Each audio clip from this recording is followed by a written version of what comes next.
And then looking at the urinary bladder and urethra disorders.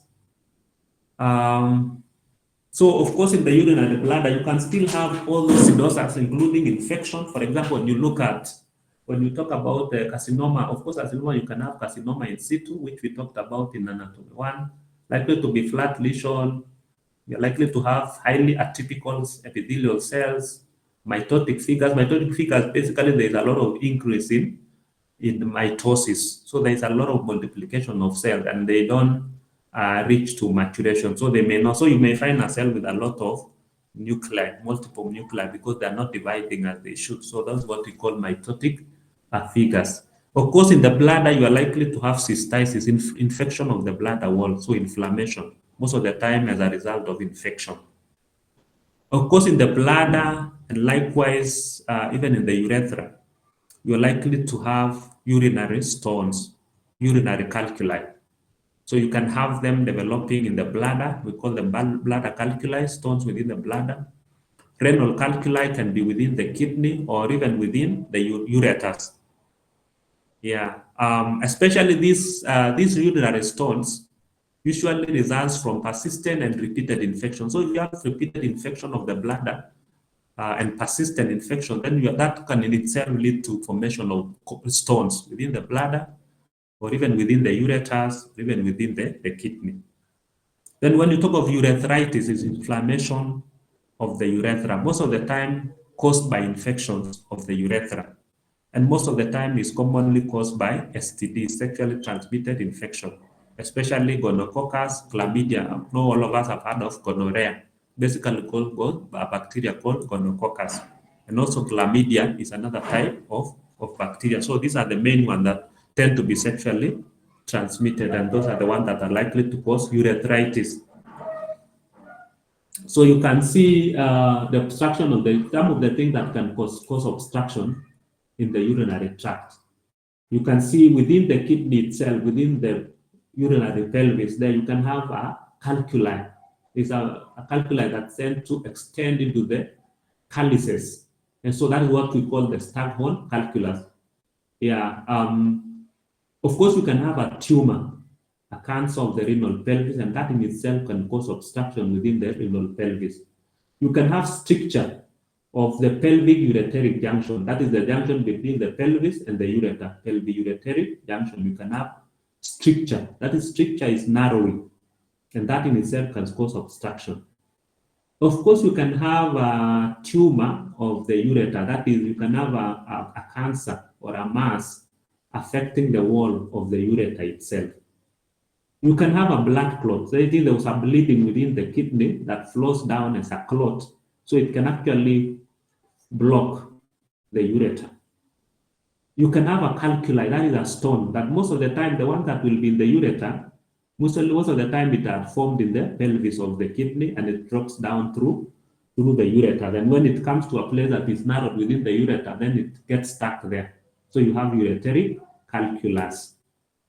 In plural, you talk of calculi, that is stones. And then, of course, you can have a retroperitoneal fibrosis or tumor. So you can have, remember, the ureters are retroperitoneal. So if you have a tumor there, it can possibly from outside, it can compress the ureter. So you can have a tumor, but you can have also fibrosis of the retroperitoneal, and that in itself can cause a narrowing or blockage of the ureters. Of course, in females, you can have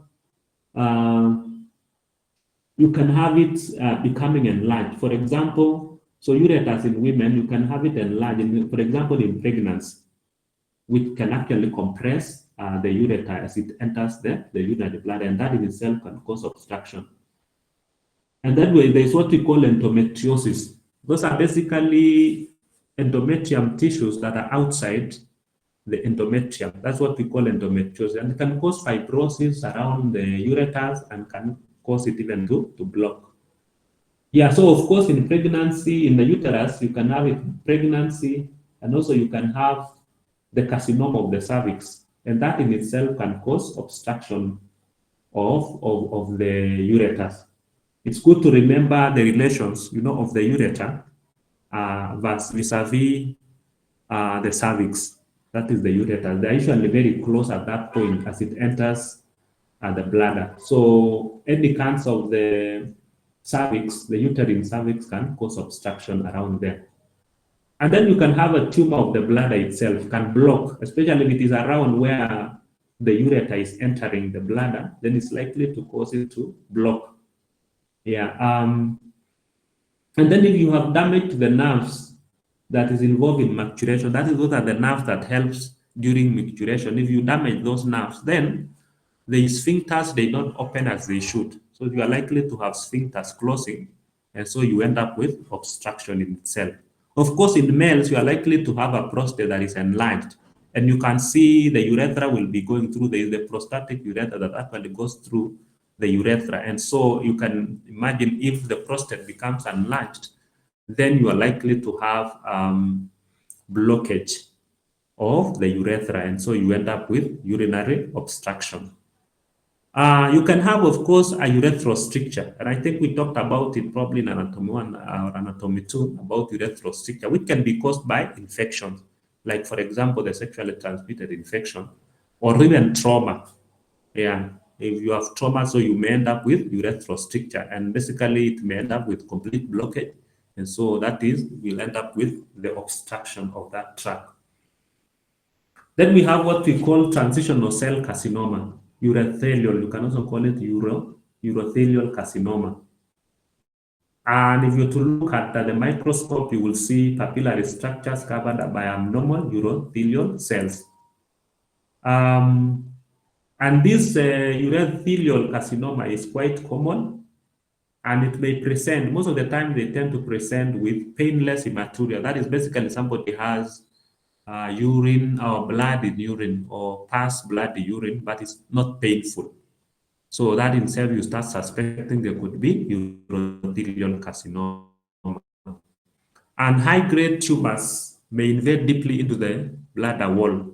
And there's a strong link to exposure to certain industrial chemicals such as aniline dye. So that these are some of the risk factors, like aromatic hydrocarbons. So we think that these people who are exposed to some of these dyes, aniline dyes, among others, they tend to have a high risk of developing transitional cell carcinoma.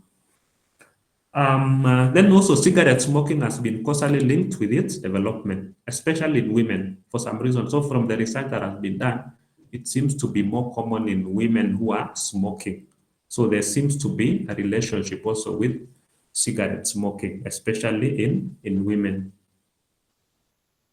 For urothelial carcinoma, the prognosis depends on their location, the grade of the tumor, and extent of local invasion when the tumor is first detected. So the first time it is diagnosed, the prognosis, for example, we talked about the prognosis. So something can have a poor prognosis, something can have a good prognosis. Basically, when you talk of something having good prognosis, is that the possibility of recovery is high. So if we talk of poor prognosis, it means the possibility of recovery is very poor. So usually depend on where it is located. Yeah, and the grade of the tumor and extent, how far it has invaded the surrounding tissues by the time it's detected. So it tends to be more common in males, male to female ratio or 3:1. So more common in males compared to female. And most of the time, the tumors or these cancers tend to be multiple, and recurrence tends to be common. So after treatment, it tends to recur. Recurrence is quite common. And it arises from transitional epithelium. That is why another name for urothelial carcinoma, that's basically carcinoma of the bladder, and of course it can also affect the ureters, is called transitional cell carcinoma because it originates from transitional epithelium, which we had talked about last time in, I think it was anatomy 1, where we talked about the epithelium. So the one that is lining the ureter, the bladder, the part of the ureter is transitional epithelium. And then we have, just like I said, for anyone we need to think of, they could be having congenital anomalies, could be having congenital anomalies. Any organ can have it. So in this case, you can have, for example, a misplaced kidney, an ectopic kidney. abnormally low position. So you find the kidney down there almost at the pelvis, as opposed to where it is normally located. So that is what we call ectopic kidney. And most of the time, this one is discovered incidentally. So somebody had other issues, then an ultrasound is done, and then it is discovered that one of the kidneys is very low. So that's what we mean by misplaced or ectopic kidney. So for some reason, it developed lower than the normal position. Then agenesis, you can have kidneys failing to develop completely, and most of the time this will tend to be unilateral. That is one likely. Then they will not be able to survive. They will have to be done dialysis or renal transplant early on. So agenesis, failure of the kidneys to develop. Then there is a congenital condition known as polycystic kidney disease. Even as the name suggests, talk of poly is a lot. Cystic is fluid-filled substances or structures. So basically, in this case, there's abnormal development of kidneys and liver. So these cysts also will affect people with polycystic kidneys. If you have to look at their liver, you're likely to see the cyst. And they are usually prone to failure. And most of the time, both kidneys are affected in polycystic kidney disease. May become apparent between childhood and late adulthood. In fact, most of the time, they tend to appear maybe in the late 40s. Somebody start developing symptoms, but earlier on, somebody doesn't have to. Because initially, when you're young, when the people who are affected are young, the cysts are few. So they tend to increase every year. They tend to increase over maybe the first decade, the second decade. So every year, they tend to increase in number. So that most of the time, by the time they are in their mid-40s or 50s, the cysts are so many that they've actually basically destroyed the entire kidney. And so somebody in this stage usually tend to start having kidney issues. They tend to have hypertension, and they tend to have secondary hypertension. Last time we talked about hypertension. When you talk of secondary hypertension, you're talking of hypertension that has a cause. So in this case, the cause would be polycystic kidney disease, as opposed to primary hypertension or essential hypertension, where most of the time there is no cause that can be found. So these cysts usually form in the parenchyma. So I think we end it there. I think that was the last. And of course, there are many other things that can cause, but I thought these are the most important things that affect the kidneys.